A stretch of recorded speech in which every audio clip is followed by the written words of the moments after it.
Salut à toi. Durant cette série de 3 vidéos, nous allons parler de contenu violent dans 3 domaines. Des vidéos de scènes de guerre et de scènes de combat, type UFC. Deuxièmement, de la violence dans les films et les jeux vidéo. Et puis troisièmement, de la violence dans la pornographie. La question que nous allons poser surtout est celle-ci. Comment réagir face au contenu violent? Il y a toutes sortes d'émotions en fait qui s'agitent en nous après ce type de contenu. Sans avoir forcément le contexte du gars qui se fait tabasser, on va réagir en fonction de nos blessures, de notre sentiment d'injustice ou de notre histoire. En fait, c'est quand même inédit dans l'histoire que nous soyons confrontés si tôt et si facilement à des contenus si violents, et ce n'est pas anodin. En fait, les vidéos de scènes de guerre et les scènes de combat sont le premier domaine que j'aimerais aborder avec vous. Et il y a 3 choses que suscite ce type de vidéo de scènes de guerre. La première, c'est la peur.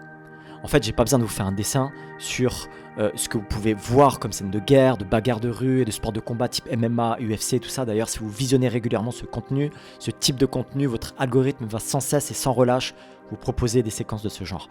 Mais même si vous n'êtes pas intéressé par les scènes de bagarre, eh bien, il y a le sociologue Jocelyn Lachance qui dit ceci, il dit que certains commanditaires utilisent les images pour pouvoir contaminer les imaginaires par la peur. Et il continue en affirmant que, surgissant parfois au hasard des algorithmes, ces vidéos ont un effet dévastateur. On n'a rien demandé, on est sur notre téléphone, on scrolle tranquille, et puis tout à coup, on se retrouve là face à une vidéo, genre d'une violence qu'on n'attendait pas. La violence gratuite sur des animaux, des scènes de guerre qu'on n'a pas demandé, des scènes de violence. Et on se dit, mais c'est pas possible, qui a fait ça? Pourquoi? Comment ça se fait que ça se retrouve là, comme ça sur mon téléphone? On est choqué. Alors attention, parfois la vidéo est salutaire. La vidéo est utile et nécessaire parce que pour les victimes, on a la preuve d'harcèlement et d'agression gratuite qui a lieu de plusieurs personnes sur une seule victime. Et donc c'est très important. Mais là aussi, cette vidéo, elle n'est pas faite pour être montrée au vu de tous. On a aussi parfois la preuve de bavures policières, de violences sexistes et gratuites. Donc tout n'est pas mauvais évidemment, mais comme je l'ai dit, ces vidéos ne sont pas là pour être balancées à tout un chacun.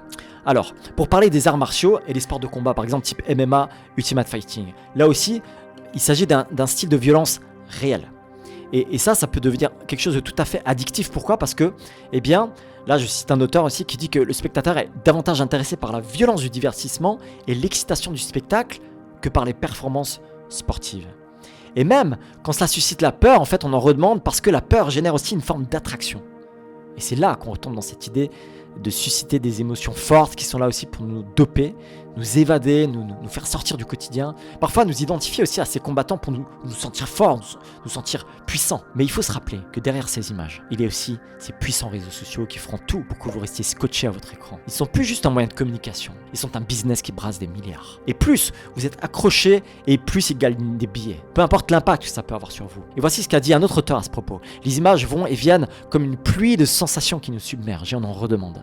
Et même si cela nourrit la peur et déforme notre idée de la réalité, on finit par s'y habituer. Et on en redemande pourquoi? Parce qu'on devient addict à l'émotion que ça crée en nous.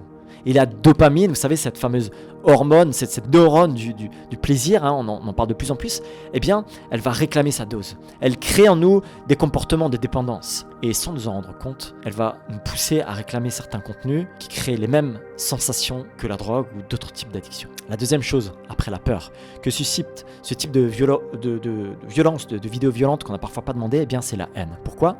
Parce que parfois, sans le savoir, eh bien, cela émerge après la peur, parce que ça crée la peur pour le peuple qui découvre l'horreur. Certains vont utiliser ces images pour justifier d'autres actes de barbarie. Et souvent, on ne sait pas si ces actes sont la réponse à d'autres actes, quelles sont les motivations exactes de tous ces actes de guerre ou ce qui apparaît parfois comme de la violence gratuite.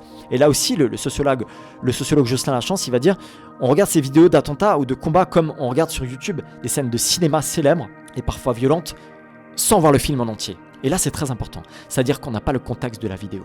C'est-à-dire que ces images, elles vont nourrir en nous la haine qu'on a déjà un petit peu face à certaines catégories de personnes. Et là, je cite du coup la citation de ce sociologue qui dit que les images sont présentes, l'horreur est mise en scène, le point de vue reste subjectif. Pourquoi?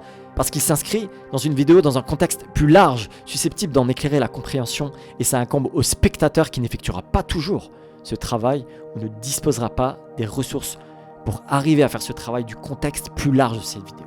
Et donc, la méfiance et le repli finit par nous avoir. Ça, c'est la troisième chose que suscitent les vidéos violentes type guerre ou combat. C'est la méfiance et le repli. Parce que finalement, après la peur et la haine, ou bien les deux. Ces vidéos créent un sentiment de méfiance pour les gens en général. On cherche à se protéger parce que si on voit cela de nos yeux, devant nous, ça donne l'impression que ça peut nous arriver à nous aussi. Ces images sont traumatisantes et en fait, elles suscitent en nous des peurs infondées, de l'insécurité. Et parfois aussi, elles attisent la haine contre des autres peuples en particulier, peut-être des peuples qu'on n'a jamais rencontrés en réalité. Mais tout cela dépend évidemment aussi de notre parcours de vie, des personnes qu'on a fréquentées. Et si on n'a pas l'habitude de côtoyer des gens de telle ou telle origine, eh bien on va plutôt garder à l'esprit ce qui nous fait peur parce que l'être humain, de manière générale, a peur de l'inconnu. Donc ces vidéos nous poussent alors à mettre toute une nation, une culture particulière dans un même sac et à nourrir des pensées racistes. Elles clivent et traumatisent notre esprit. Alors, malgré tous les éléments un peu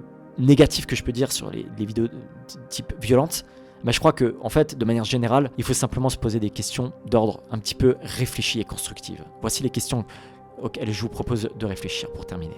Elles sont hyper importantes parce qu'on se les pose presque jamais. Qu'est-ce que l'on fait avec ce que l'on visionne et comment est-ce qu'on réagit intérieurement? Comment cela impacte et influence nos vies? Et là, je rappelle ce qu'a affirmé George Lucas, le créateur de Star Wars. Il a dit ceci, il a dit: la peur mène à la colère mène à la haine mène à la souffrance. Et je termine par cette citation. Les images déclenchent une réaction, créent des impressions. Elles sont ambivalentes. En effet, les images ne peuvent mener à un débat ou laisser supposer une interprétation critique. C'est à nous de formuler la critique. Aussi, chaque fois que nous voyons des spectacles de puissance militaire ou d'effusion de sang, nous devons nous poser la question suivante. Qu'est-ce que ces images veulent de moi? Et qui en ressort plus fort si je leur donne ce qu'elles veulent? Voilà ce que je vous laisse pour cette première vidéo. On parlera des films et des jeux vidéo de type violent au prochain épisode. Merci de m'avoir écouté.